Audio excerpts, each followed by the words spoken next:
In the headlines, federal government apologizes to students as ASU calls off 8 months strike. Tinubu, Sanusi, El-Rufai, others attend CADInvest in Kaduna. Katsina government suspends ban on night use of motorcycles. Away from Nigeria, at least 28 killed, dozens trapped in Turkey mine blast. Hello and welcome to Trust News Update. I am Ayuba Ila. Thank you for joining.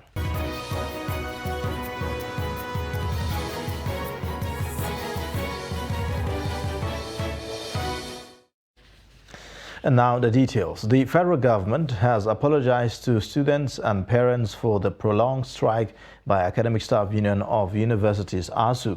In a statement on Friday, the Minister of Labour and Employment, Chris Ngige, assured students that they won't have to experience the ugly situation in the future. ASU embarked on strike on February 14, 2022, over poor welfare of its members, among other reasons. The union, however, decided to suspend the strike during a meeting of its leadership that started on Thursday night and lasted into the early hours of Friday after a Court of Appeal ruling last week. In his statement, Ngige, who said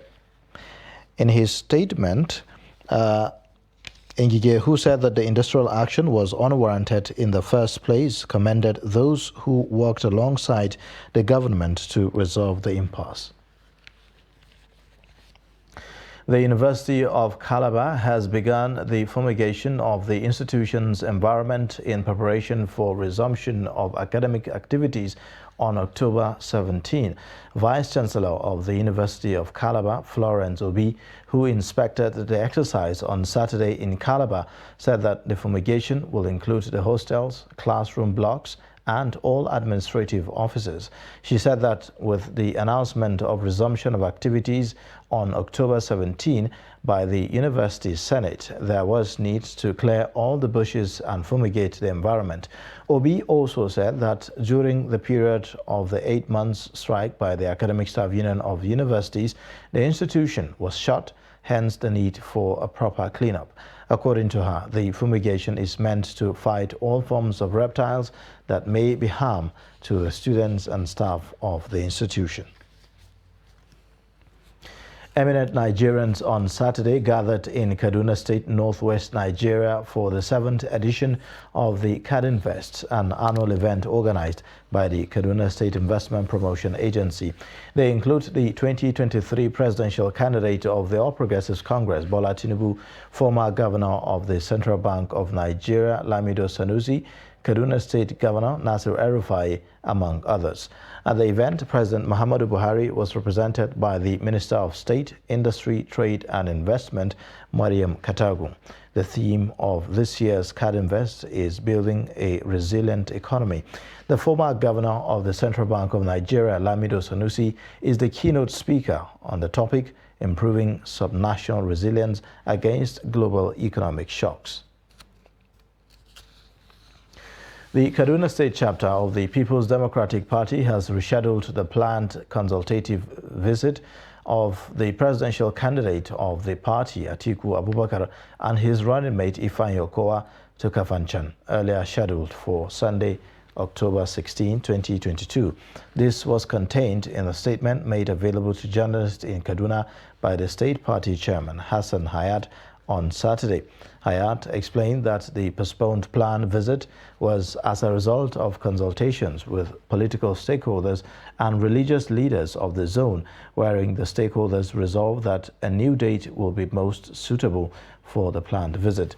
The statement regretted any inconveniences the change may have caused attendees and assured the people of the southern Kaduna of Atiku's commitment to meeting with the leaders and people of the zone as soon as a new and convenient date is fixed. Ahead of the 2023 general elections, the Nasarawa State Command of the Nigeria Police has met with political party leaders and Independent National Electoral Commission (INEC) to brainstorm on pathways for a smooth electoral process. Abubakar Abdullahi, who sent in the report as presented from our studio, says that the meeting was to address issues around security and tensions that may arise before, during and after the elections.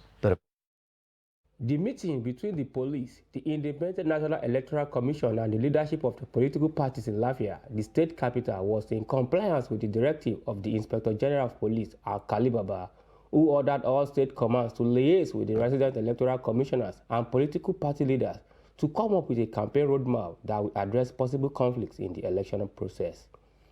Addressing the gathering, Nasarawa State Police Commissioner Adeshina Shoyemi said ahead of the 23 general elections officers and men of the command have been cautioned to ensure a high sense of professionalism and fairness in the dealings.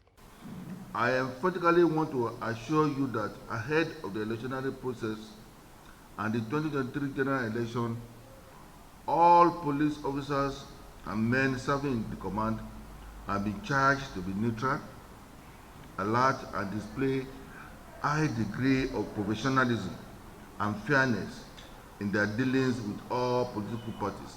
He enjoined all politicians to support the police and the election process by operating within the ambit of the Constitution and Electoral Act, while advising political parties to prevail on their supporters to be of good conduct by shunning any act capable of disrupting the electoral process and peace of the state. The police commissioner reiterated that the police would deal ruthlessly and decisively with any act that contravened the relevant laws. Representatives of different political parties pledged to ensure the success of 2023 general elections in the state and the country.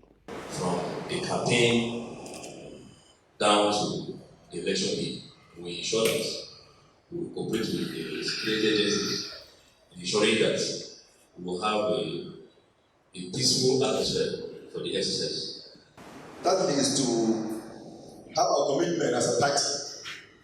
We would ensure that we play the game in accordance with the extant laws of the land as enumerated by the CP. We will definitely get back to our political party and address our supporters very well. Meanwhile, that at least the Electoral Act has only spelled it out. There's no difficulties, either snatching of a ballot paper, running with this and this and that. It is no longer there. INEC Resident Electoral Commissioner in the state, Uthman Ajidagba, represented by the Administrative Secretary of the Commission, Usman Wase, said the Commission will remain impartial throughout the process. May I use this opportunity to, on behalf of the Honorable Resident Electoral Commissioner, pledge that the Commission is going to give level playing ground for all political parties. At the end of the meeting, it was agreed that chairmen of all registered political parties are expected to sign an undertaking on behalf of their parties to be law-abiding and of good conduct throughout the electionary period in the state. Now to security matters. Nasarawa State Command of the Nigeria Police has arrested two persons, Abdul Kadir Ahmed and Hassan Sabo, over alleged killing of a 3-week-old child in Lafia. The Command Public Relations Officer, Ramhan Nansel, disclosed this in a statement made available to newsmen in Lafia. The Command said that preliminary investigation revealed that on 11 October, the principal suspect, Abdul Kadir Ahmed, asked his friend Hassan Sabo to lure the mother of the deceased to his shop located opposite a correctional facility, Lafia, under the pretext of seeking reconciliation with a lady who got pregnant for him. The command further said that upon her arrival at the shop, Abdul Kadir Ahmed took the child into his shop and killed the child, while Hassan Sabo engaged her in a discussion outside. The command said that investigation is ongoing, after which the suspect will be charged to court for prosecution. Katsina State Government has suspended the ban it had placed on night use of motorcycles. Director General, New Media to Governor Aminu Masari Al-Amin Isa made the announcement in a statement he issued in Katsina. The suspension, which is in the spirit of Maulud, ends on November 20. The state government had placed the ban in the wake of the heightened insecurity in the state. The Nigeria Security and Civil Defense Corps in Zamfara says it has adopted proactive security strategies to curtail thuggery and criminal activities in Gusau and environs. The newly posted commandant of the Corps in the state, Muhammad Muazu, gave the indication while addressing personnel of the Corps in Gusau on Friday. He said that the Corps would intensify night patrol aimed at tackling criminality and thuggery among youths during the electioneering campaigns. Muazu urged operatives of the Corps to be firm and cautious in discharging their duties within the ambit of the law. He warned fuel vendors, known as black marketers, to desist from the trade, adding that the ban on sales of petrol in the gallons and containers was still in force in the state.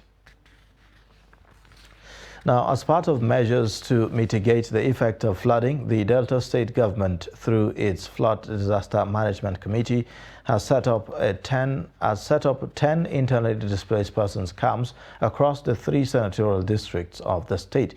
The Director General, Orientation Bureau, Eugene Azuka Uzum, disclosed this while briefing the press in Asaba.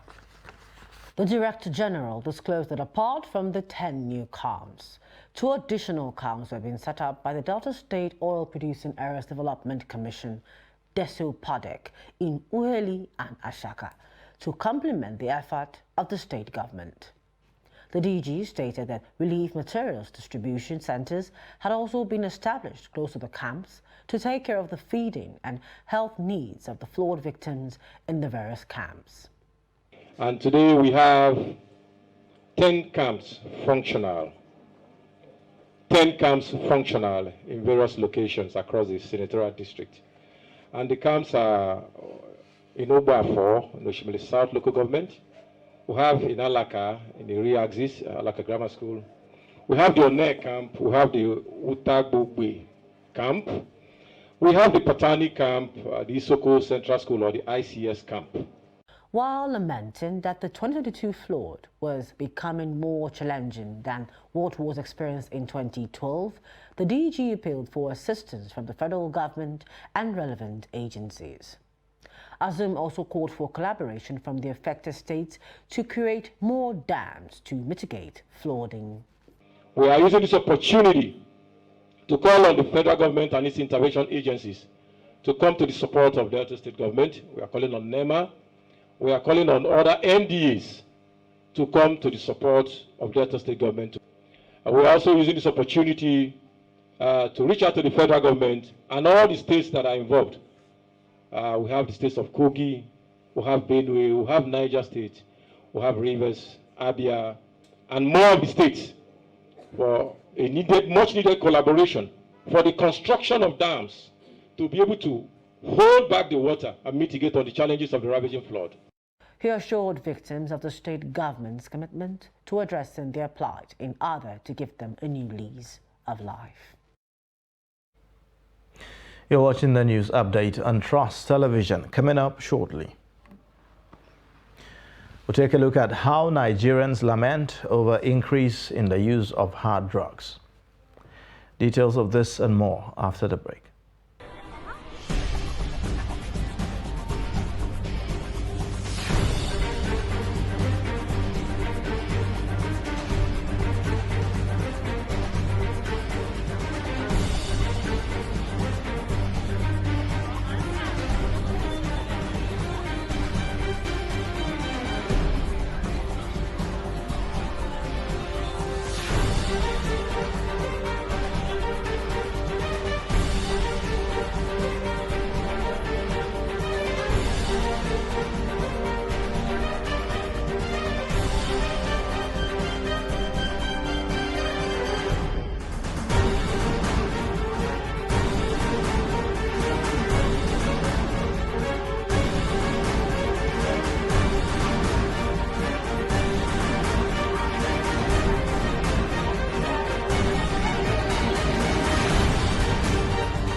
TV, documenting the Nigerian story.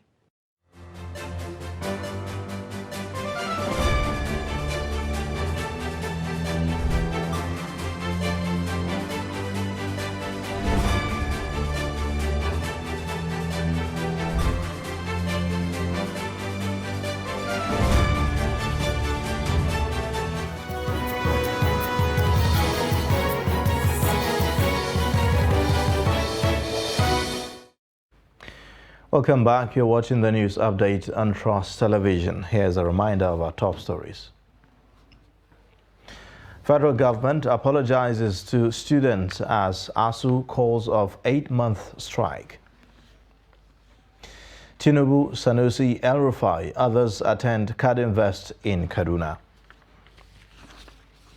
In other news, many motorists have been forced to abandon vehicles due to fuel scarcity at filling stations in Katsina City. Many filling stations closed for almost a week, while very few operating are running skeletal services. Abdullahi Amadi, who went round some filling stations, reports that effect of the fuel scarcity is taking toll on the people. Usually busy locations in the Asian city are now deserted, largely due to shortage of petroleum products at filling stations. People are resorting to trekking or riding bicycles to reach their destinations to avoid wasting long hours on queues at filling stations. Motorists spend hours or pass the night on long queues at filling stations, all in a bid to get fuel, which many say is compounding the already harsh economic situation for Nigerians. You see, we spend the whole day trying to get fuel here, and this is seriously affecting our day-to-day activities. If I go back to the owner of this motorcycle, what will I tell him? I have to pay him, because this motorcycle is not mine. I use it on hire purchase. I don't want to prolong this issue, but we are suffering. However, some people selling the commodity at black market are making a brisk business. What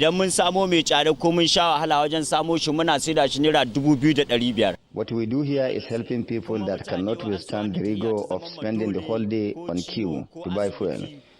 We sell 1 liter at the rate of 487 naira. It is left for you to calculate and see how much will it cost you to purchase 1 gallon, which is 4 to 5 liter.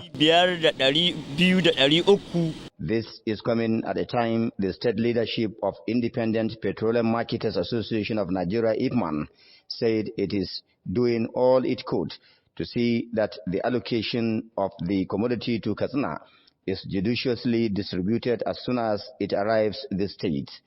Katsina State Task Force on the Availability and Distribution of Petroleum Products is making concerted efforts to ensure that the commodity meant for the state is delivered to the appropriate filling station. Our trucks are loading from Lagos. Before, they are taking 2 to 3 days to reach Katsina here. But now, if the truck leave Katsina here, before it will go Lagos, load product, come back, it will take about 20 to 25 days. Some residents, however, alleged that some marketers are either holding or diverting the commodity. Abdullahi Ismail, Trust Television News, Katsina. The United Nations Office on Drug and Crimes has said that 14.4% of Nigerians are presently engaged in drug abuse. With that, 27.7% of the 14.4% of those concerned were youths, which shows a surge in the use of drugs among young individuals in the country.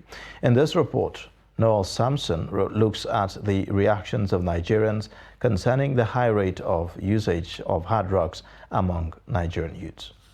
Typically, the term hard drug has been used to categorize drugs that are addictive and injectable, notable heroin, cocaine, crystal meth, and so on. However, the use of hard drugs have now become common among young individuals, leaving many worried. You see them going up and down with one sachet of pure water. That is not pure water, it is drugs. And it's already affecting the youth badly in this society. It made them behave irrational. It made them behave abnormal. That is why you can see everyone, anywhere, any day, they see them quarreling, fighting because they cannot control. The youth are using these drugs in a different way, making them to misbehave in our society. The use of these drugs making some of the youth stealing things around. Maybe you just be in your house, you just hear some kinds of boys coming into your house. They will bomb your house, and if you say you want to talk, they will use knife on you. While some worry about the use of hard drugs, others have mixed reaction concerning the reasons behind its usage. First of all, to make you be lazy. Secondly, when you're addicted, when you get to that stage of being addicted, even when you won't need the drug, the only thing that will run to your mind is to get to the drug. And when you don't have that money, you sell anything around you to make sure you acquire that. They are frustrated because if you look at Nigeria today, we are in backward society. The reason why I'm saying we are in backward society is that now the youth even when they will tell you that this one didn't have certificate, this one didn't have certificate. Okay, which job are they going to give in? You understand? Okay, now what of the one that they go to school and they have not been provided with job? To many, there are different ways to addressing or using this menace, while others see no way around it. Let the government at least provide something like scheme. You understand? Let them provide scheme. Let them provide like anything, like maybe even though it's just loan that they can give the youth. When they engage the youth in so many things, that there will not be drug abuse like do you think. The bitter truth is this: we all know, even in the United States, you cannot stop drugs. We are in the 21st century. Let's just tell ourselves the truth. USA, every country has drug addicted citizens. You understand? So the only thing you can, according to what you just say to federal government to stop drugs, right? Underline that word, stop. It cannot be stopped. Just say minimize. I thank God for those in charge of drugs enforcement agency, clamping down those ones that bringing it into the country.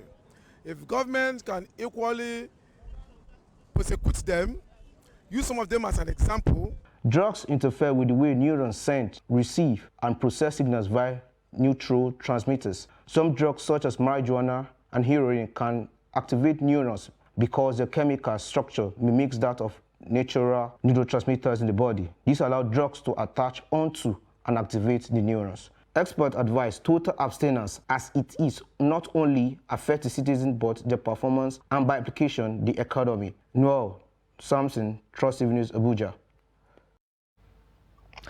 The 2022 Organization of Petroleum Exporting Countries World Oil Outlook will be launched at the Abu Dhabi International Petroleum Exhibition and Conference 2022 in United Arab Emirates. OPEC, in a statement obtained from its website on Friday, said that the launch will be held in the ICC room on October 31, 2022. First published in 2007, the World Oil Outlook provides an in-depth review and analysis of the global oil and energy industries and offers assessments of various scenarios in the medium and long-term development of the oil industry. It said OPEC's Secretary General, Haitham Al-Ghais, along with OPEC experts, will present the major findings of the World Oil Outlook 2022, as well as introduce a video with key messages from the publication's 16th edition. This year's event focuses on helping the energy industry tackle the dual challenge of meeting today's growing energy needs with fewer emissions and investing in the systems of tomorrow. And away from Nigeria, rescuers worked on Saturday to free more than a dozen miners still thought to be trapped underground at a coal pit in northern Turkey, where a methane blast a day earlier killed at least 28 people. Interior Minister Suleiman Soylu said in the small coal mining town of Amasra on Turkey's Black Sea coast, 58 miners came out unharmed, adding that 15 others remain trapped. Soylu said that earlier some 110 people had been working underground when one of Turkey's deadliest industrial accidents in years struck on Friday at sunset. The tunnel affected by the blast were estimated to lie 300 and 350 meters below ground. Television images showed anxious crowds, some with tears in their eyes, congregating around a damaged white building near the entrance to the pit in search of news of their friends and loved ones. Harry Potter and cracker actor Robbie Coltrane has died at the age of 72, his agent has said. The Scottish star, whose real name is Anthony Robert Macmillan, was best known for playing the beloved Hogwarts gamekeeper Hagrid and starring as criminal psychologist Dr. Eddie Fitzgerald in ITV's crime drama Cracker. His agent of 40 years, Belinda Wright, said that Coltrane died on Friday and thanked the medical staff at Fort Valley Royal Hospital in Labatt in Scotland for their care and diplomacy. In a statement, she added that Robbie was a unique talent, sharing the Guinness Book of Records award for winning 3 consecutive Best Actor BAFTAs for his portrayal of Fitz in Granada TV series Cracker in 1994, 1995 and 1996 with Sir Michael Gambon. Coltrane was awarded the second highest British Empire Award, Obie, in the 2006 New Year's Honours List for his services to drama, and he was awarded the BAFTA Scotland Award for Outstanding Contribution to Film in 2011. And in sports news, Manchester United footballer Mason Greenwood has been arrested for allegedly breaching bail conditions. The 21-year-old striker was arrested on suspicion of rape and assault in January. He was also questioned about claims of making threats to kill. Greenwood, who has made 1 appearance for England, has not been charged, and his bail was extended in June. The latest arrest was made at his home in Bowdon, Greater Manchester.